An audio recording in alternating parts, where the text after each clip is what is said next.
Hello, and welcome back to Helppo. Today we're going to be looking at some tips and tricks for the reading and writing sections of the HKDSE exam. Now we've already done videos over the reading and the writing section, so if you haven't seen those, make sure to check them out. Today's final video is going to be some tips and tricks for the multiple choice and the short answer sections of these areas. First, let's look at a short answer question from the reading section. Which words in message A mean the same as the following? And now we have these words: changed, frequently, visitors, full of energy. So the first thing we need to do is we need to look at message A and reread it.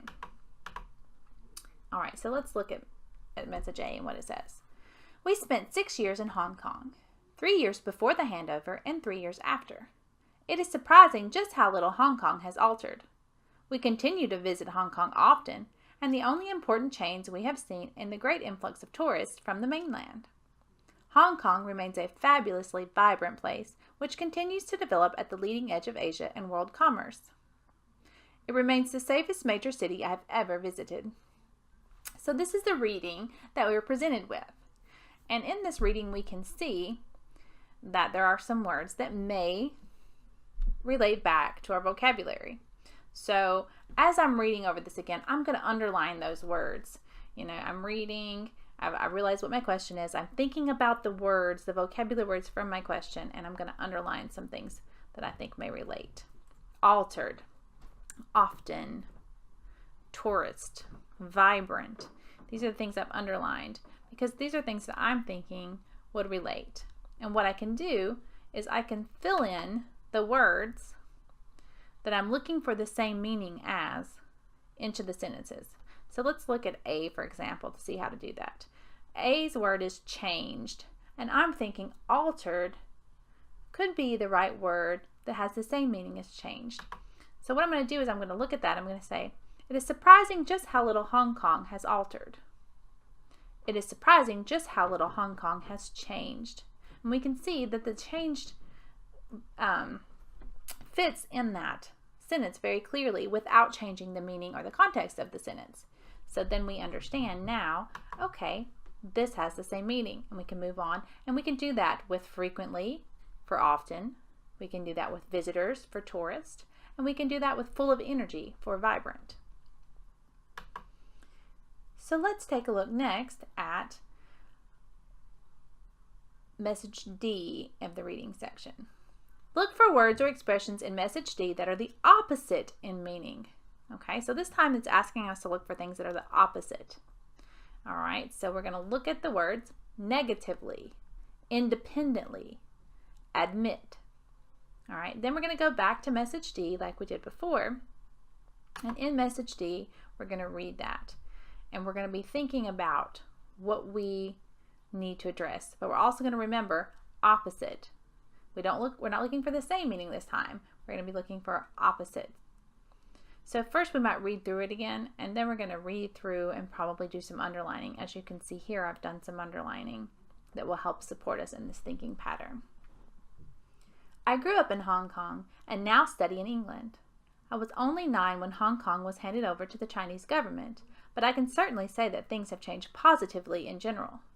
Sure enough, there are a lot of things and issues that we want resolved, but I cannot deny that the HKSAR government has been working hand in hand with the general public to make Hong Kong a better place to live in. I love Hong Kong, I am proud to be Chinese, and I am also proud to be from Hong Kong.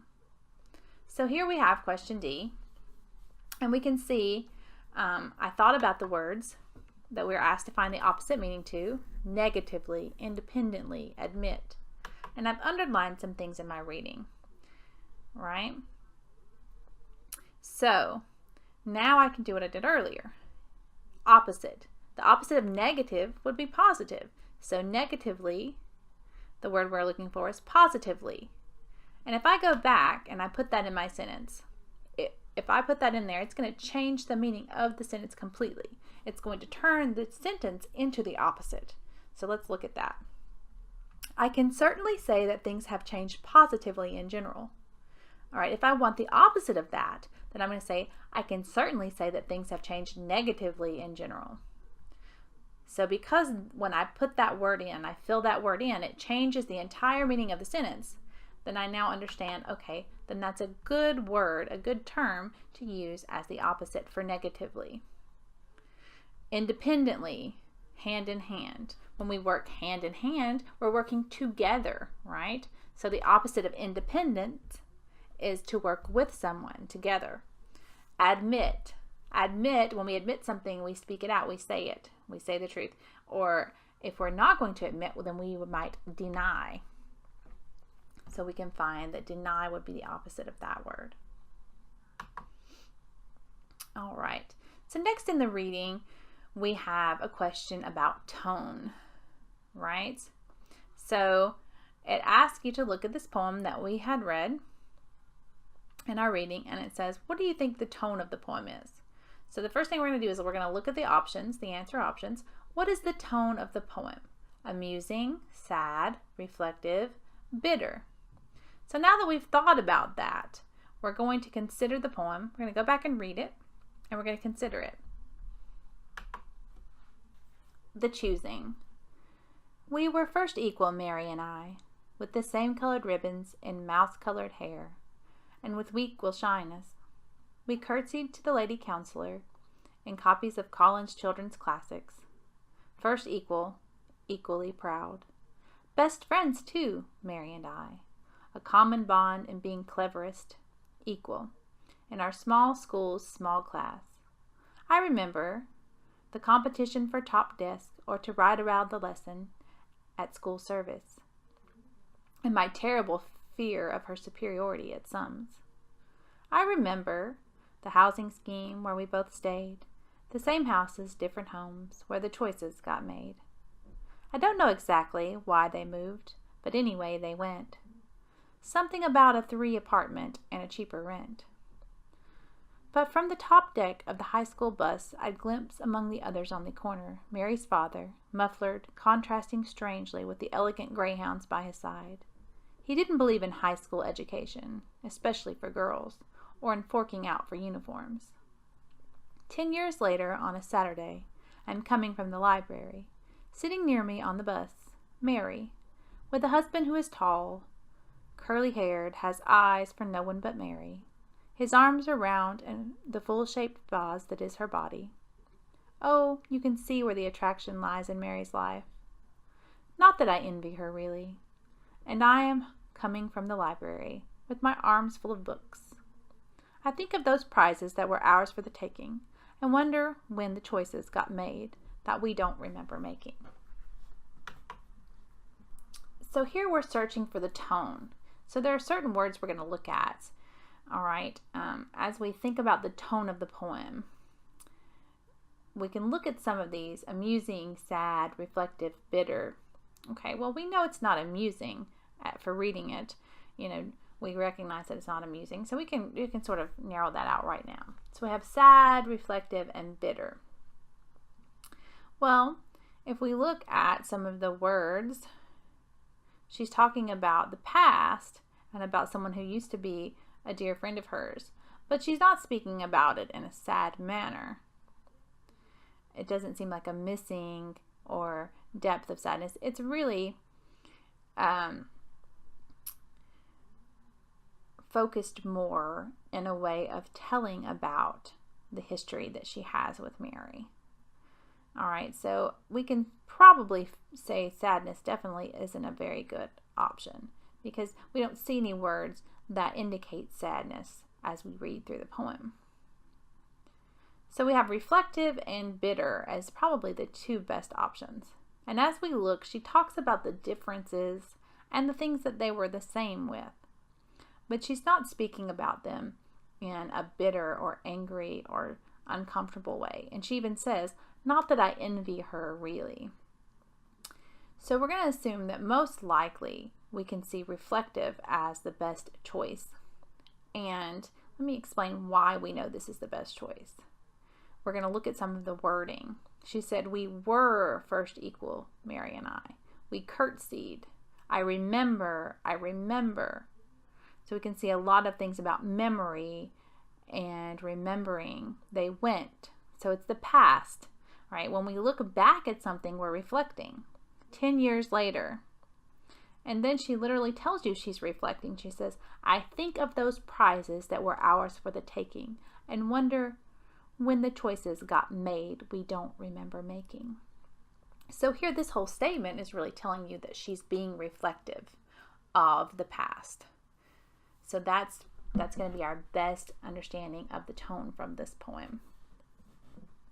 And you can see how I've talked that out. And this is the kind of processing that you want to use in your mind while you're looking at these kind of answers. And you're going to do it much more quickly than this, particularly after you practice and think about the things we've talked about, because you're not going to want to spend the amount of time that we're discussing when you're actually taking the exam. But here you're going to learn.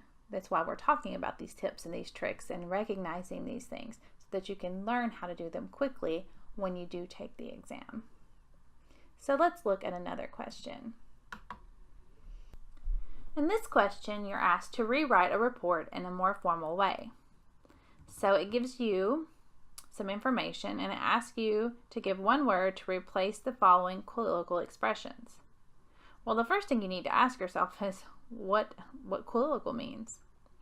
If I do not know, then I can determine from the question that a colloquial word or expression is one that's not formal, right? Because it asks you to write something in a more formal way. So even if I don't know what colloquial means, then I do know that it's the opposite of formal, right? So it's something that you're going to be using in conversation, right? And I understand this because the question gives us a hint. It says rewrite in a more formal way. And then I can also recognize that by looking at the words that they've asked us to rewrite. Matey, shaky. All right, so if we look at the lines that this information is found on. So let's look first at line 36.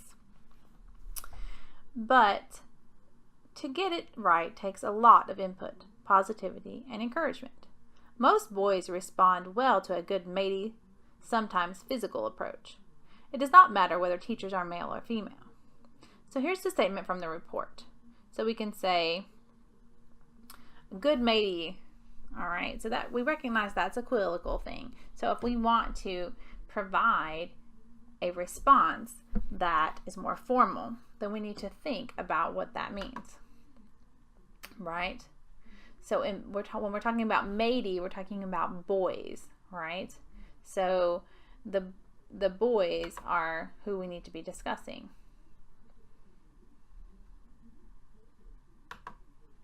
How do I know that matey is talking about boys? Well, I know this because it says most boys respond to a good matey, sometimes physical approach. So that means a matey would be a term to talk, a very informal term to talk about boys, right? So understanding this meaning is going to give me a more formal way of saying that. So instead of saying good matey, we might say good boy. All right, let's look at the word shaky. Let's read the sentence that has to do with that. Pupils' self-belief is the driving force of their achievement. Dresden says, boys' self-belief is shaky because society keeps putting them down. I'm not saying stop urging girls on, but stop putting boys down. All right, so let's look at that. All right, if something is shaky, that means it's not steady, right? It's not strong. So we can check the meaning for that by understanding that it's not stable. It's unstable. It's in flux. It's moving, right? If we have a table that's shaky, that means that when you touch it, the legs move. It sort of wobbles, right? So in this sense, with people's self-belief being shaky, it means it's not strong. So in the question, we recognize that shaky means unstable. And how can we address that is the question that they want us to use. So we might take that meaning and use it properly and say boys' self-belief is unstable because society keeps putting them down. So that's a way of being more formal in the statement. You can look back and see our responses. Most boys respond well to a good boy, sometimes physical approach. You can see that that kind of statement sounds much more formal than good matey. You can see that boys' self-belief is shaky because society keeps putting them down. It sounds very informal. It's sort of a conversational approach. But if we say boys' self-belief is unstable because society keeps putting them down, then we have more of a clear, formal statement. And both of these have very varied usage in speaking. But this question is asking us to rewrite in a more formal way, so we're looking at a more proper, formal way of speaking these things. So let's look at a question that asks us about pronouns. All right, look at how the pronouns below are used and briefly explain what they refer to in the article. All right, so we're going to read the part of the article. We're going to see what the pronoun is.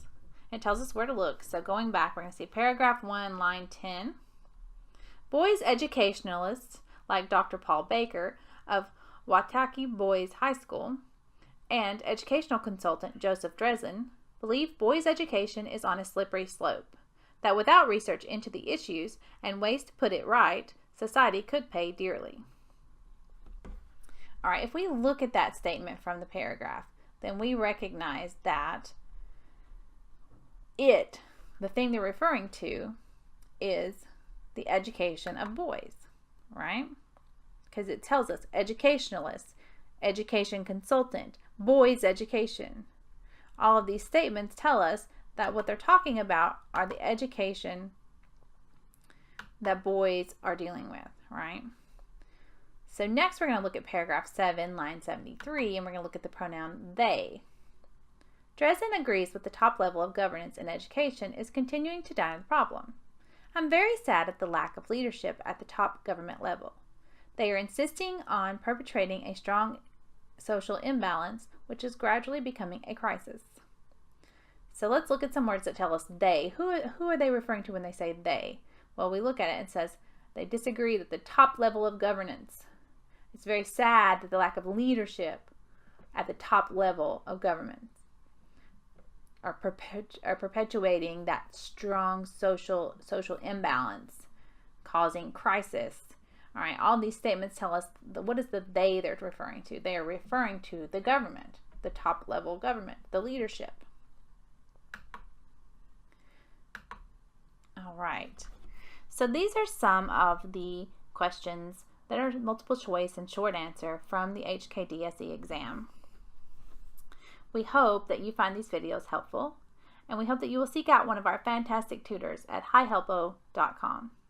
Help is only a few clicks away. Make an appointment today with an online expert. See you next time. Bye.